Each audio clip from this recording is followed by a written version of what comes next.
अस्सलाम वालेकुम। मेरा नाम है अबरार चौहान। आज हम बाब नंबर 7 में दूसरी किस्म इलेक्ट्रोकेमिकल सेल की, जिसे हम वोल्टिक या गैल्वानिक सेल कहते हैं, पढ़ने जा रहे हैं। इसका ये हिस्सा एक है। इसमें हम इसका जायज़ा लेंगे कि ये काम करना चाहता है तो इसके कौन-कौन से हिस्से होते हैं। ये किन चीज़ों से, किन जुज़ से मिलके बना होता है। इन तमाम चीज़ों को समझने के लिए चलते हैं हम लेक्चर की तरफ। आज का हमारा मौजू है गैल्वानिक सेल या वोल्टिक सेल। मैं पहले इसको लिख दूं ताकि मैं इसको साथ साथ आपको तफसीली इसका हम मुशाहिदा करते जाएं कि हम करने क्या जा रहे हैं। गैल्वानिक सेल या इसको हम वोल्टिक सेल भी कहते हैं। अच्छा, गैल्वानिक सेल या वोल्टिक सेल होता क्या है? मैं ज़रा इसके इंग्लिश में नाम लिख दूं, क्योंकि ये आपने जो 11वीं और 12वीं जमात है उसमें इस्तेमाल करने हैं। वोल्टिक सेल असल में ना वोल्टा इटली के साइंटिस्ट थे, उन साइंसदान थे, उनके नाम पे है। खैर, वोल्टिक या गैल्वानिक सेल होता क्या है? ये ऐसा सेल होता है जो इलेक्ट्रिकल एनर्जी बनाता है। आसान लफ्ज़ों में ये इलेक्ट्रिसिटी पैदा करता है। कैसे? स्पॉन्टेनियस केमिकल रिएक्शन इस्तेमाल करके। मैं अगर लिखूं तो फिर मैं उसके हिस्से करूंगा, फिर मैं उसको तफसील से बयान करूंगा। गैल्वानिक या वोल्टिक सेल। गैल्वानिक या वोल्टिक सेल करता क्या है? स्पॉन्टेनियस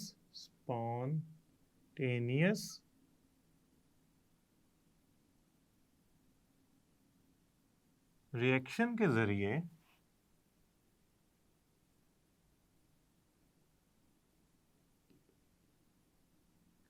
इलेक्ट्रिसिटी पैदा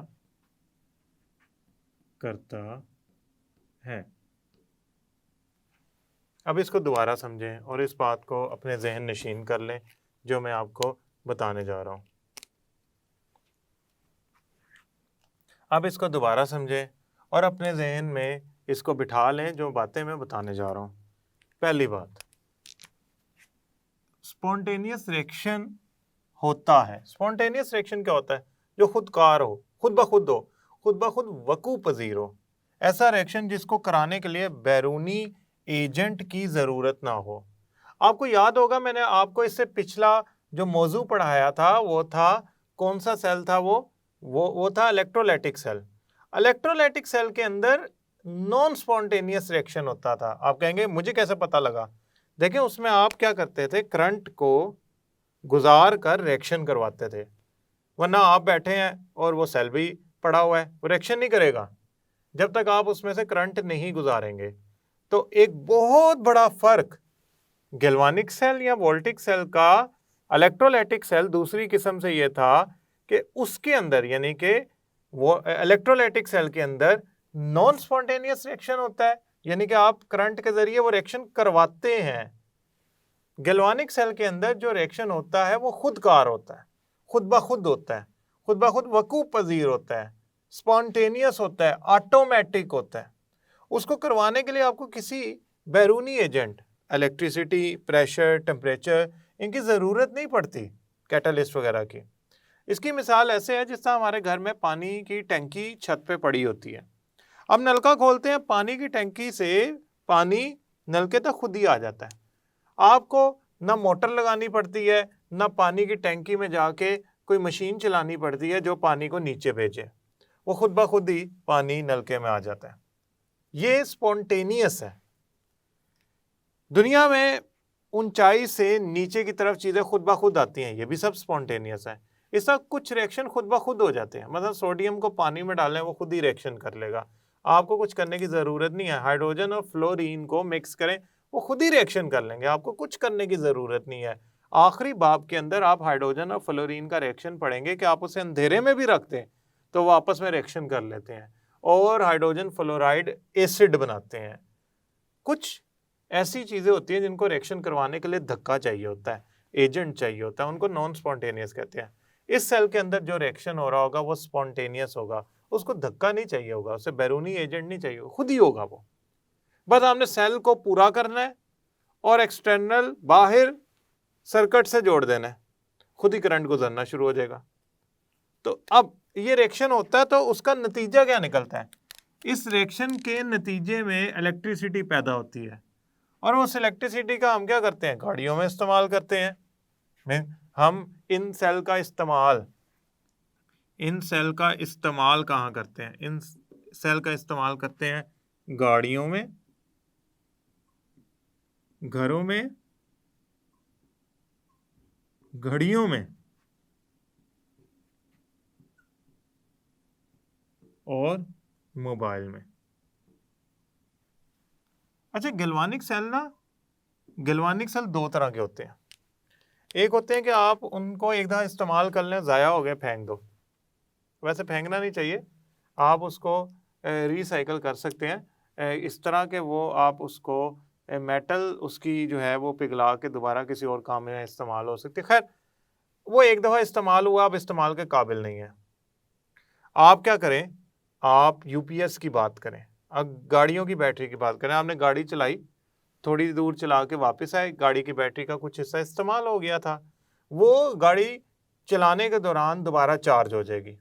ये जो दोबारा चार्जिंग होती है ना सेल की, इसे कहते हैं रीचार्जिंग या दोबारा सेल का ताकत में आ जाना और बिजली की फराहमी दोबारा शुरू कर देना। ये ऐसे ही है जिसमें आप यूँ समझें कि अगर एक दफ़ा बैटरी इस्तेमाल हुई तो वो काबिले इस्तेमाल नहीं रही, आपने उसे चार्ज किया, चार्ज करने से दोबारा काबिले इस्तेमाल हो गई। ऐसी सूरत में हम कहेंगे कि जो कुछ बैटरी हैं उनको रिचार्ज किया जा सकता है या कुछ गैल्वानिक सेल रिचार्जेबल हैं। खैर, हम इसकी मिसाल पढ़ते हैं। हमारे पास गैल्वानिक सेल की जो मिसाल है वो है Daniel Sell. Daniel Sell, Daniel Sell. Daniel Sell एक इंतहाई अहम ज़रूरी तफसीली सवाल है, इसको आपने ज़रूर समझना है और फिर आपने इसको बयान करना है। सबसे पहले तो मैं आपको इसकी कुछ चीदा बातें जो हैं वो मैं बताना चाहूँगा, इसके जो अहम खसूसियात हैं बताना चाहूँ। डैनियल सेल दो आधे आधे सेल, हाफ सेल से मिलकर बना होता है, ये मुकम्मल एक सेल नहीं होता, इसमें दो हाफ सेल आपस में जुड़े होते हैं। उनको जोड़ने के लिए एक साल्ट ब्रिज, जो इंग्लिश के हरूफ तहज्जी, अंग्रेज़ी के हरूफ तहज्जी यू से मिलता है, उससे मिलके बने होते हैं ये दो जुड़े होते हैं ये दो हाफ सेल। उस साल्ट ब्रिज से ये दो हाफ सेल जुड़े होते हैं। एक सेल जो होता है उसमें ऐसी इलेक्ट्रोड होती है जो कि इलेक्ट्रॉन ज़्यादा तेज़ी से निकालती है बानिस्बत दूसरे हाफ सेल के इलेक्ट्रोड से।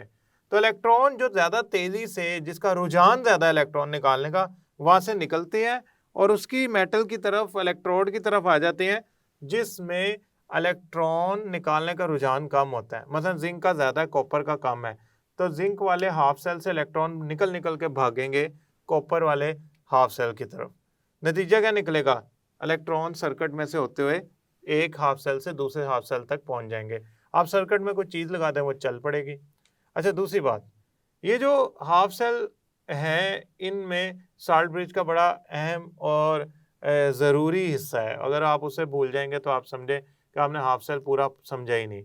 मैं ऐसा करता हूँ, मैं इन दो हाफ सेल को बनाता हूँ और फिर हम इसको आहिस्ता आहिस्ता बयान करते हैं और समझते हैं। आप समझें कि ये एक हाफ सेल का बीकर है और ये दूसरे हाफ सेल का दूसरा बीकर है। ये दो हाफ सेल के बीकर हैं, ठीक है, ये तकरीबन एक ही साइज के हैं। मैं ऐसा करता हूँ, इस लाइन को सीधा कर लेता हूँ। अब ये लाइन सीधी होगी, ये तकरीबन एक ही साइज के हैं। आपको लग रहा होगा शायद ये छोटे बड़े, नहीं, ये एक साइज के होते हैं। इसमें एक हाफ सेल जो है वो बना हुआ है जिंक का, उसमें जिंक का इलेक्ट्रोड डूबा हुआ है जिंक के 1 मोलर सोल्यूशन के अंदर। ये जिंक का 1 मोलर सोल्यूशन है। ये इलेक्ट्रोड किसका है? ये इलेक्ट्रोड है जिंक का। और ये इलेक्ट्रोलाइट जिसमें ये डूबा हुआ है ये इलेक्ट्रोलाइट जिसमें ये डूबा हुआ है, ये जो है ना, ये है जिंक है सल्फेट का, यानी कि जिंक के किसी कंपाउंड का 1 मोलर सॉल्यूशन, एक्वा सॉल्यूशन। दूसरा हाफ सेल जो है उसमें मौजूद है कॉपर, ये कॉपर का इलेक्ट्रोड है उसके अंदर, ये कॉपर है।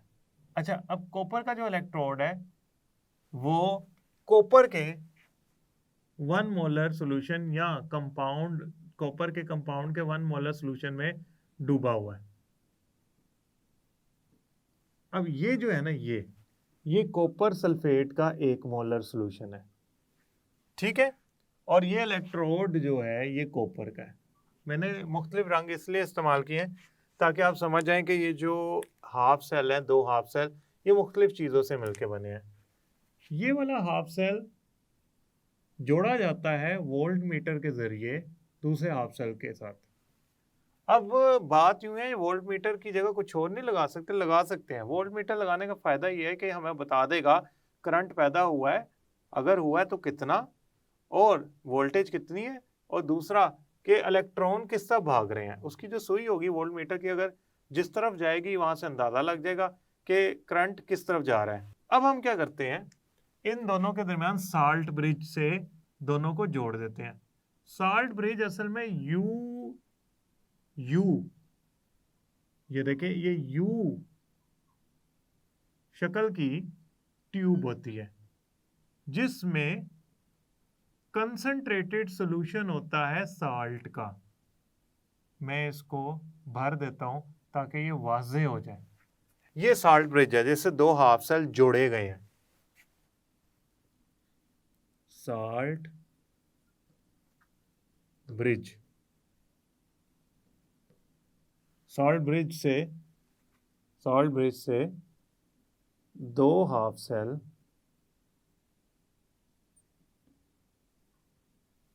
जोड़े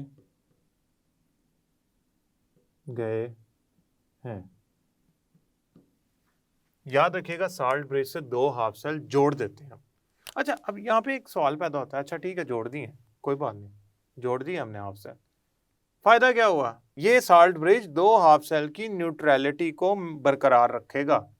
वरना पता क्या होता, अगर मैं इस ब्रिज को उतार के साइड में रख दूं, इधर जिंक वाले हिस्से में पॉजिटिव चार्ज इकट्ठा हो जाता है, इसमें नेगेटिव चार्ज इकट्ठा हो जाता है, उससे ये सेल ही काम करना बंद कर देता। तो हमने इस हाफ सेल में कोई चार्ज नहीं इकट्ठा होने देना, इस हाफ सेल में कोई चार्ज नहीं इकट्ठा होने देना, इसको भी न्यूट्रल रखना है, इसको भी।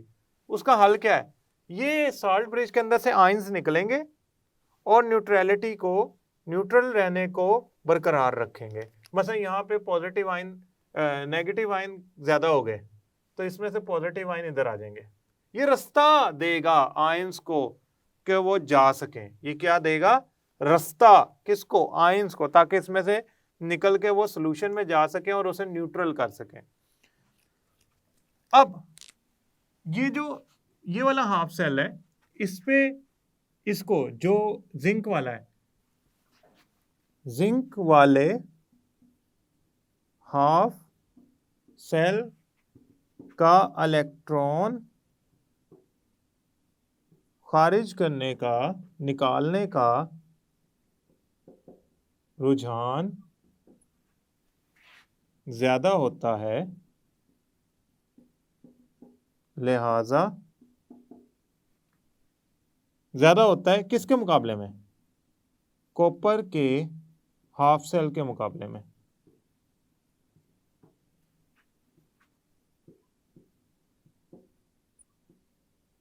लिहाजा जिंक इलेक्ट्रॉन निकाल कर, खारिज करके जिंक आयंस में तब्दील हो जाता है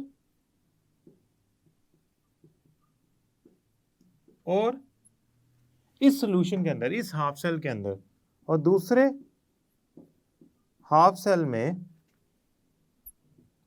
कॉपर के आयंस, इलेक्ट्रॉन्स हासिल करके कॉपर मेटल में मेटल एटम्स में तब्दील हो जाते हैं। अब मैं आपको एक बात समझाने जा रहा हूं और इसको आपने समझनी है। आप समझे, ये आपके पास दो हाफ सेल हैं।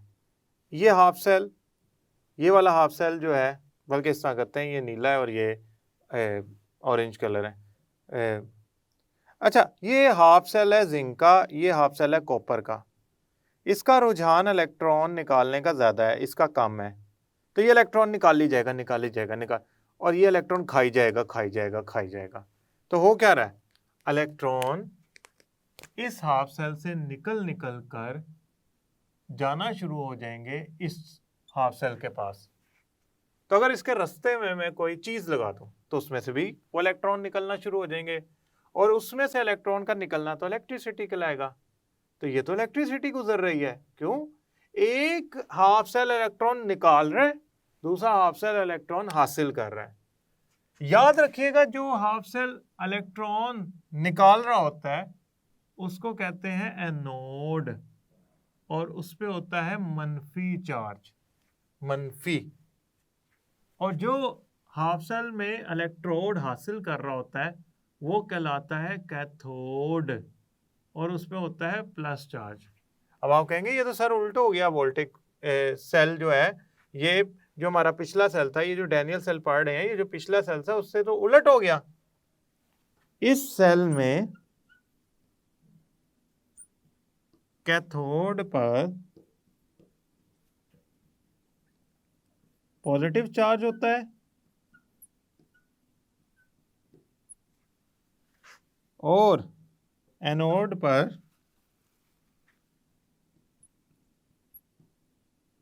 मनफी चार्ज, उलट होता है। यहां तक इसकी तैयारी है, और इसका किसी हद तक आप यूं समझ लें मैंने बयान कर दिया कि होता क्या है। अब दूसरे हिस्से में हम इसकी जो काम करने का तरीकाकार है उसको तसल्ली से पढ़ेंगे। उसके लिए मैं ये वाला हिस्सा मिटा दूंगा, ये हिस्सा मैं लिखा रहने दूंगा कि गैल्वानिक सेल हम पढ़ रहे हैं और उसमें डैनियल सेल पढ़ रहे हैं, तो हम उसकी मिटा नहीं दूंगा, दोनों ही मिटा दूंगा। हाँ, दोनों ही मिटा देने हैं। अब हम दूसरे लेक्चर के अंदर इस सेल की चलने के तरीक़ेकार को मौजूए बहस बनाएंगे और हम जायज़ा लेंगे कि ये सेल काम किस तरह करता है। मैं उम्मीद करता हूँ ये लेक्चर आपको समझ आया होगा। अगले लेक्चर तक के लिए अल्लाह हाफिज़।